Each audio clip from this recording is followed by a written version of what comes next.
कहानी शुरू होती है ठाकुर बलदेव सिंह से, जो कभी एक बहादुर पुलिस अधिकारी हुआ करते थे। अब वे पुलिस की नौकरी छोड़ चुके हैं और रामगढ़ नाम के एक छोटे से गांव में रहते हैं। लेकिन उनके मन में एक ऐसा हिसाब बाकी है जिसे वे वर्षों से पूरा नहीं कर पाए। उन्हें दो पुराने अपराधियों की तलाश है, जय और वीरू। दोनों दोस्त हैं, छोटे मोटे चोर हैं और पुलिस की नज़रों में कोई बहुत सम्मानित नागरिक नहीं है।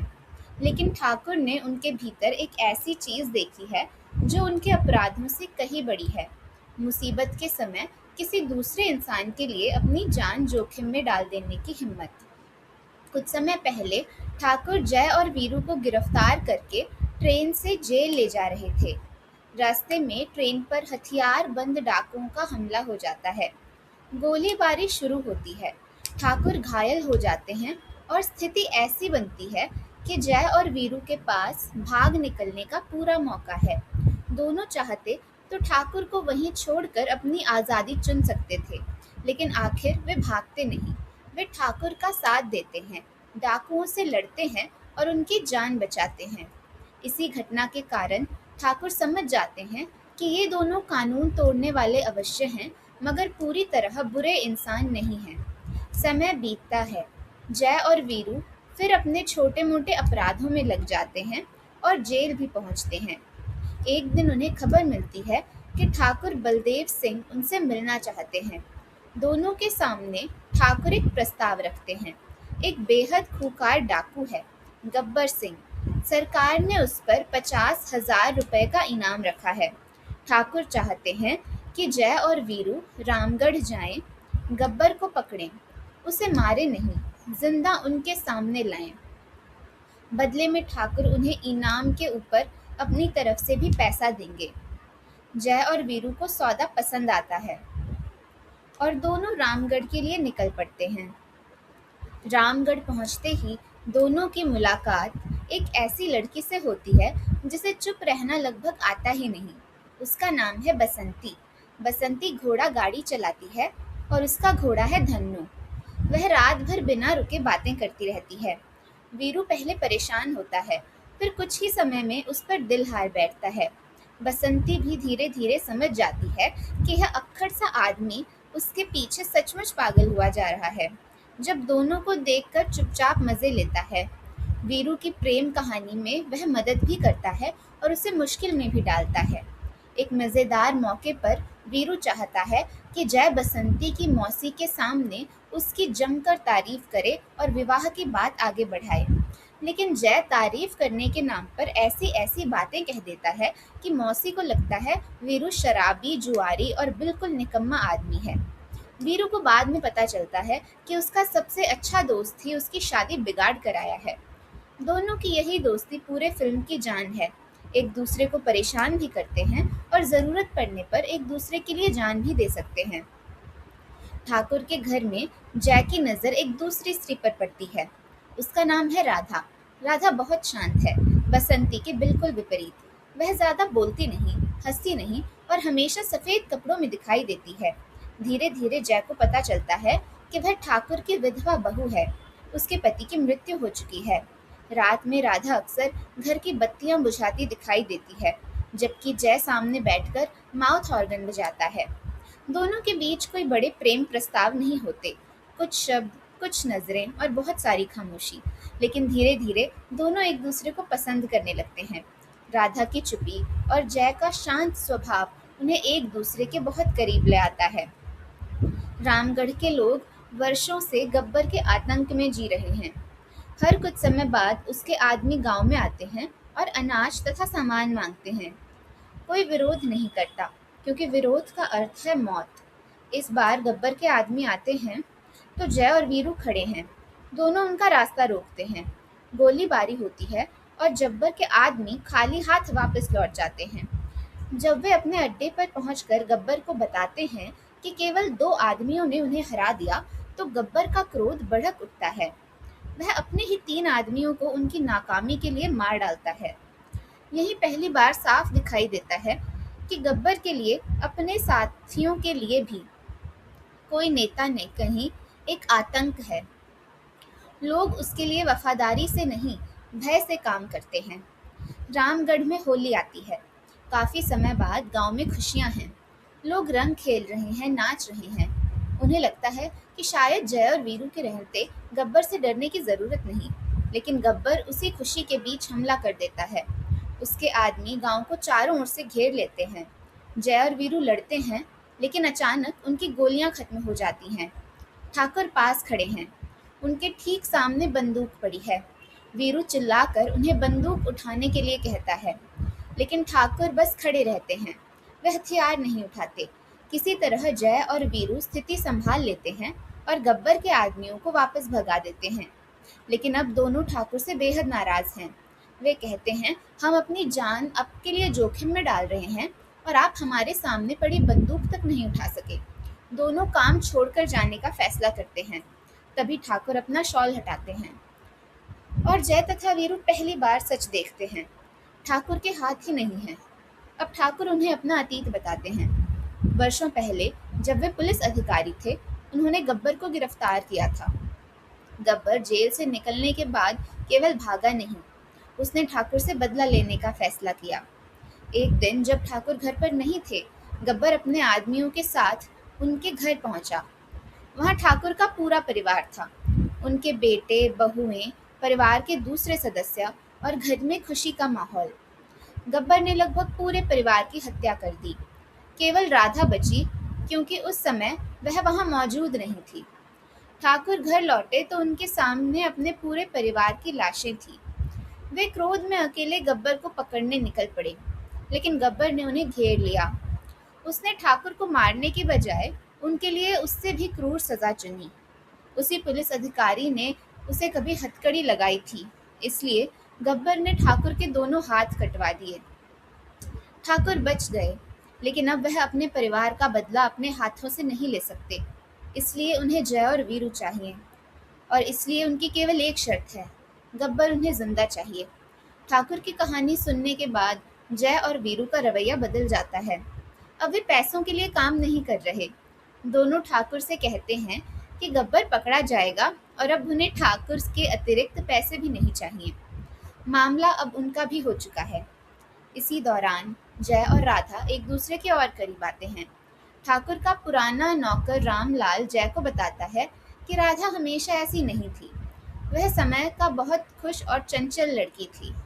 फिर गब्बर ने उसका पति और पूरा परिवार छीन लिया। जय उसके लिए नया जीवन चाहता है।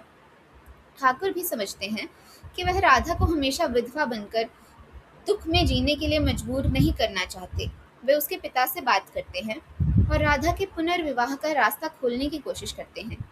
धीरे धीरे ऐसा लगने लगता है कि शायद जय और राधा की शांत सी प्रेम कहानी को भी एक भविष्य मिल सकता है। दूसरी तरफ वीरू और बसंती का प्यार बिल्कुल उल्टा है। यहाँ चुप्पी बहुत कम है। बसंती बोलती रहती है। वीरू कभी उसे छेड़ता है, कभी प्रभावित करने की कोशिश करता है और कभी उसकी मौसी से विवाह की अनुमति पाने के लिए नई चाल चलता है। जब मौसी उसकी शादी के लिए राजी नहीं होती, तो वीरू शराब पीकर गांव की पानी की टंकी पर चढ़ जाता है। वह नीचे खड़े पूरे गांव के सामने एक ऐसा नाटक करता है जैसे बसंती से शादी नहीं हुई तो वह जान दे देगा। बेचारी मौसी आखिर घबरा जाती है। उसकी प्रेम कहानी भी धीरे धीरे मंजिल के करीब आने लगती है। लेकिन गब्बर अभी भी हार मानने वाला नहीं है। गांव के इमाम रहीम चाचा का बेटा अहमद नौकरी के लिए बाहर जाने वाला है। गब्बर के लोग उसे रास्ते में पकड़ लेते हैं और उसे मार देते हैं। उसकी लाश घोड़े पर बैठाकर गांव वापस भेज दी जाती है। संदेश साफ है, जय और वीरू को गांव से निकाल दो, नहीं तो इसी तरह एक एक करके लोग मरेंगे। गांव वाले डर जाते हैं। कुछ लोग सचमुच सोचने लगते हैं कि दो बाहरी लोगों के कारण पूरा गांव क्यों मरे। तभी रहीम चाचा अपने बेटे की लाश के सामने खड़े होकर गांव वालों को शर्मिंदा करते हैं। उनका बेटा मारा गया है, फिर भी वह नहीं चाहते कि गांव डरकर गब्बर के सामने झुक जाए। उनकी बात लोगों को हिम्मत देती है। गांव जय और वीरू के साथ खड़ा रहता है। इसके बाद गब्बर एक नई चाल चलता है। उसके आदमी वीरू और बसंती को पकड़ लेते हैं। दोनों को गब्बर के अड्डे पर लाया जाता है। वीरू बंधा हुआ है। गब्बर बसंती के सामने एक शर्त रखता है कि अगर वह वीरू को जिंदा देखना चाहती है तो उसे नाचना होगा। बसंती मजबूर होकर नाचती है। पत्थरों और टूटे कांच के बीच उसके पैर घायल हो जाते हैं, लेकिन वह रुकती नहीं, क्योंकि वीरू की जान दांव पर है। गब्बर उसे और यातना देता है। तभी दूर से गोली चलती है। गब्बर का एक आदमी गिर जाता है। जय आ चुका है। वह अकेला गब्बर के अड्डे पर हमला कर देता है और किसी तरह वीरू तथा बसंती को छुड़ा कर वहां से ले जाता है। तीनों भाग रहे हैं और पीछे गब्बर के घुड़सवार लगे हैं। एक जगह पहुंचकर साफ हो जाता है कि किसी एक व्यक्ति को पीछे रुककर डाकुओं को रोकना होगा, जबकि दूसरा बसंती को सुरक्षित ले जाकर और गोलियां लेकर वापस आएगा। हमेशा की तरह फैसला करने के लिए जय अपना सिक्का निकालता है। वे सिक्का उछालते हैं। फैसला होता है जय पीछे रहेगा। वीरू बसंती को लेकर चला जाता है। जय अकेला डाकुओं के सामने रहता है। गोलीबारी शुरू होती है। जय एक एक करके गब्बर के आदमियों को रोकता है, लेकिन उसके पास गोलियां बहुत कम हैं। वह घायल भी हो जाता है। इसके बावजूद वह लड़ता रहता है ताकि वीरू और बसंती सुरक्षित दूर पहुंच सकें। अंत में उसके पास लगभग कुछ नहीं बचता। पुल पर डायनामाइट रखा है। दुश्मन दूसरी ओर से आगे बढ़ रहे हैं। जय अपनी आखिरी गोली से डायनामाइट उड़ा देता है। पुल और उसके आसपास मौजूद गब्बर के कई आदमी विस्फोट में खत्म हो जाते हैं, मगर जय स्वयं भी गंभीर रूप से घायल हो चुका है। वीरू गोलियां लेकर वापस पहुंचता है।